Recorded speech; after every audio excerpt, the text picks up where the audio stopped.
Regulations. I'm Colin Kleck. I'm a registered representative for PFS Investments, and I'm focused on building brokers. It's essential we can help you pass the SIE exam fast. In this video, I will point out many of the key pieces of legislation that you'll need to know throughout this playlist. I will also highlight certain details that you'll need to know in order to be able to distinguish certain pieces of legislation from other pieces of legislation. Pay careful attention as you listen to this video and take careful notes.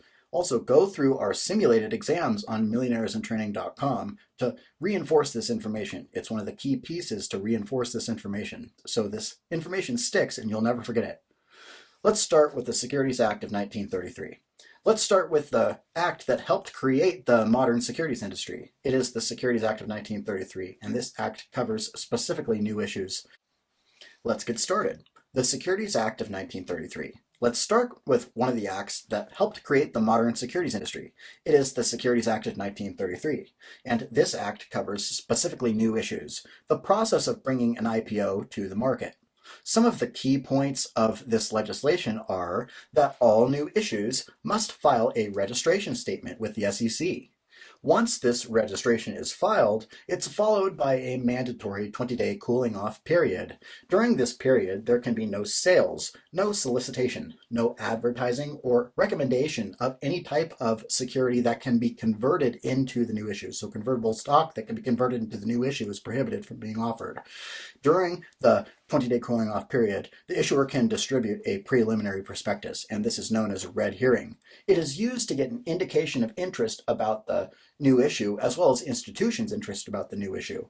This information is used to help set the final public offering price. After the SEC has reviewed the registration statement, it declares the issue effective. It does not approve the issue. The SEC doesn't approve anything. This means that on a date that is set by the underwriter, the issue can go public. And once the issue is off to the public, each purchaser of the new issue must receive a prospectus at or before the confirmation of the sale. The prospectus can also be delivered to the customer electronically instead of being mailed to the customer in paper form. These are the key pieces of legislation that cover underwriting under the Securities Act of 1933. This act also defines those securities transactions and offerings that are exempt from registration with the SEC. I will repeat that. The Securities Act of 1933 also defines those securities, those offerings, and those transactions that are exempt from the registration with the SEC. And you must know these for the test. Let's start out by looking at exempt securities. The 1933 Act defines an exempt security as commercial paper. Commercial paper is short-term corporate debt with a maximum maturity of 270 days. Any money market security with a maximum maturity of 270 days does not have to register with the SEC. Government securities are exempt. Municipal securities are exempt, and so is sovereign debt. Why? Because these securities are regulated by another entity, whose regulations may be as restrictive as of those of the SEC. Agency securities, those issued by Fannie Mae and Ginnie Mae, are exempt. Securities issued by other organizations regulated by other entities such as banks, insurance companies, and railroads are exempt. And the final group includes a group of securities that has a special purpose in the U.S. economy. These include charitable or nonprofit issues, such as bonds issued by a church and small business investment company, SBICs.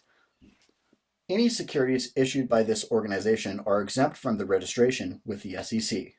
The next exemption is for certain types of offerings, the way they're being offered. This comes under Rule 147, which covers the issuance of securities in intrastate. These are securities that are issued only within one state and only to the residents of that state, in the same state, intrastate. The most famous examples of this is Ben & Jerry's ice cream, a product that many of you have probably eaten at least once in your lifetime, maybe once a week. While the issuer can advertise this security in any state, it can only be sold to the residents of the state in which the offering is being made. Additionally, the issuer must also be a resident of that state. It must be their primary place of business, and they need to meet certain other business requirements in order to fulfill that obligation. And finally, an intrastate offering cannot sell out of state for 6 months after the effective date.